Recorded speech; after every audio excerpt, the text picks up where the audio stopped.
बिस्मिल्लाहिर्रहमानिर्रहीम। अस्सलाम वालेकुम नाज़रीन, आप 49 न्यूज़ का स्पेशल न्यूज़ व्लॉग देख रहे हैं। मैं हूं बाबर अली बिशारत। ज़िला कसूर समेत पाकिस्तान की अहम खबरें आपके सामने पेश करते हैं। नाज़रीन, ज़िला कसूर में चोरी डकैती आम हो चुकी है, हाहाकार मची हुई है, शहरी परेशान है और उनका कोई पुरसाने हाल नहीं है। तफसीलात आपको बताते हैं, मगर इससे पहले आपको इस्लामाबाद लिए चलते हैं, जहाँ पे सुप्रीम कोर्ट के अंदर जो है आज एक अहम केस की समाअत हुई है। और ये केस पाकिस्तान के अंदर एक ही वक्त में इलेक्शन करवाने के हवाले से था, जिसकी समाअत 3 रुकनी बेंच ने की और जिसकी सदारत चीफ जस्टिस उमर ता बंदियाल कर रहे थे और उनके साथ जस्टिस एजाजुल हसन और जस्टिस मुनीब अख्तर शामिल थे। इस केस की समाअत के अंदर जो है वो अटॉर्नी जनरल ऑफ पाकिस्तान जो है वो अदालत के सामने पेश हुए और उन्होंने अदालत को बताया कि अदालत के जो साबका हुक्म था उसके मुताबिक जो है वो PTI के साथ जो है अपोजिशन के साथ जो है वो मुज़ाकरात के लिए राब्ता किया गया था। असद कैसर के साथ राब्ता किया गया था, मगर असद कैसर ने कहा कि मेरे पास मुज़ाकरात के लिए मैंडेट नहीं है, आप शाह महमूद कुरैशी से बात करें। उनको पार्टी ने ये मैंडेट दिया है। तो बिलाखिर जो है समाअत के इख्तिताम पर जो है वो चीफ जस्टिस ने जो है समाअत गैर मुइन्ना मुद्दत तक मुलतवी कर दी और तमाम पार्टीज को जो है वो दोबारा से हिदायत की है कि आप मुज़ाकरात करें और किसी तरीके के साथ जो हमें इस बात का हल निकाल के दें और ताकि उसको जो एक फैसले की शक्ल दी जा सके। और इसके लिए अदालत ने किसी किस्म का कोई टाइम फ्रेम भी जारी नहीं किया है। जी नाज़रीन, उसके साथ साथ आपको बताया कि आज जो है वो इस्लामाबाद के अंदर पार्लियामेंट हाउस के अंदर एक बहुत बड़ा प्रोग्राम, एक इवेंट जो है वो मुनक्किद किया गया। आज हुकूमती अरकान और जितने भी पार्लियामेंटेरियन थे उनको वज़ीर आज़म की तरफ से एक ज़ोराने की दावत दी गई थी और उस ज़ोराने के अंदर जो है वो PDM की जमातों के तमाम अरकान और उसके साथ साथ अपोजिशन के जो अरकान थे वो भी उसके अंदर शामिल हुए। अपोजिशन से मुराद जो कौमी असम्बली के अंदर अपोजिशन है, जिसकी सदारत या जिसको चेयर कर रहे हैं राजा रियाज साहब बतौर अपोजिशन लीडर भी उस ज़ोराने के अंदर शामिल हुए। और उस ज़ोराने का नतीजा ये था कि उस ज़ोराने के बाद फौरन कौमी असम्बली का जो सेशन जारी था उसके इजलास के अंदर वज़ीर आज़म पाकिस्तान मियाँ शहबाज शरीफ ने एतमाद का वोट भी हासिल कर लिया है। एतमाद के वोट के लिए करारदाद जो है वो वज़ीर ख़ारजा बिलावल भुट्टो ज़रदारी ने ईवान के अंदर पेश की और उसके ऊपर फौरी तौर पर वोटिंग करवाएगी।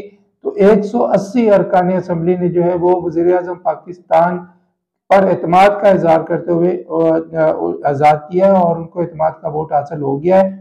इसके ऊपर जो PTI के जो रहनुमा फवाद चौधरी उन्होंने भी अपना मौक़िफ़ दिया है कि उन्होंने कहा कि ये जो एतमाद का वोट है ये गैर आइनी है, क्योंकि इसके अंदर जो है वो PDM के जो है वो 160 अरकान जो है वो इस एतमाद के वोट के अंदर शामिल हुए हैं, जबकि हुकूमत को सादा अक्सरियत के लिए भी 172 अरकान की हमायत दरकार थी।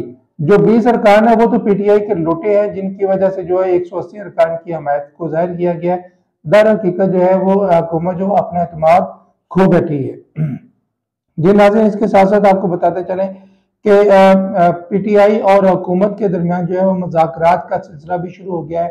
PTI की तरफ से शाह महमूद कुरैशी, फवाद चौधरी और अली जफर एडवोकेट जो है वो 3 रुकनी जो वफद है वो मुज़ाकरात के लिए पार्लियामेंट पहुंच चुका है। सेनेट के जो है अंदर जो ये मुलाकात मुज़ाकरात के लिए जो की जा रही है इस वक्त, और इसके अंदर हुकूमत की तरफ से आज़म नज़ीर तारड़, यूसुफ रज़ा गिलानी, नवीद कमर, अमीनुल हक और दीगर जो हैं वो इसके अंदर शामिल है। जमीयत उलमा इस्लाम फजलुर रहमान ग्रुप ने इस जो मुज़ाकरात का जो अमल है उसका बाइकआउट किया, वो इस मुज़ाकरात के अमल के अंदर शामिल नहीं है। जी नाज़रीन, इसके साथ आपको बताएंगे कि महकमा फूड ने भी ऐलान किया है कि कोई भी शख्स एक अपने घर के अंदर 25 मन ज्यादा से ज्यादा गंदम जो वो जखीरा कर सकता है। अगर किसी घर से 25 मन से ज्यादा गंदम जो है वो बरामद होती है तो वो उसको जखीरा अंदोजी शुमार किया जाएगा। लिहाजा जिसके पास 25 मन से ज्यादा गंदम है वो फौरी तौर पर जो है वो हुकूमत के जो जखीरा पॉइंट है, गंदम खरीदारी पॉइंट है, वहां पर जाकर उसको फौरी तौर पर फरोख्त करे। अगर बाद में कार्रवाई होगी तो वो उसके अंदर जो है वो उसको जखीरा अंदोजी समझा जाएगा। जी नाज़रीन, इसके साथ आपको बताते चलें कि पूरे जिला कसूर के अंदर जो है वो वारदातें जो मामूल बन चुकी हैं। चोरी डकैती राजधानी घरों के अंदर चोरी की वारदातें बहुत ज्यादा वारदात हो चुकी हैं। थाना सदर कसूर में असला के जोर पर 4 नाममालूमों ने 1,30,000 रुपए शहरी से लूट लिए। नए लारी अड्डा में रक्षा जो है वो चोरी हो गया है। थाना ए डिवीजन में जो है उसके हदूद के अंदर घर के अंदर से कीमती सामान जो है चोर चोरी करके ले जा चुके हैं। थाना कंगनपुर में अरशद इकबाल से 35,000 और मोबाइल छीन लिया गया है। और इसके साथ साथ चुनिया के इलाके के अंदर जो है पेट्रोल पंप मैनेजर से जो है वो 90,000 रुपये गन पॉइंट पे छीन लिए गए और डाकू फरार होने में कामयाब हो चुके हैं। बढ़ती हुई वारदातों की वजह से शहरी शदीद परेशान है। शहरी जो है वो कहते हैं कि जिला कसूर का कोई पुरसानी हाल नहीं है और जिला कसूर के अंदर जो है वो बढ़ती हुई वारदातें लोगों के लिए अजियत और तकलीफ का बायस बन रही है। दूसरी तरफ आपको बताएं कि थाना मुस्तफाबाद के अंदर भी पुलिस ने एक बड़ी कार्रवाई की है और एक बैनर लाई गैंग उन्होंने गिरफ्तार किया, जिसका सरगना नदीम और अब्दीमी भी गिरफ्तार हो गया। उनके कब्जे से मोटरसाइकिलें, नकदी और असला बरामद किया गया और उनके खिलाफ जो कानून के मुताबिक कार्रवाई की जा रही है। जी नाज़रीन, ये था हमारा आज का न्यूज़ ब्लॉग। उम्मीद है आपको पसंद आया होगा। अपनी राय का इज़हार कमेंट्स में ज़रूर कीजिए। अगले न्यूज़ ब्लॉग तक इजाज़त दीजिए। अल्लाह।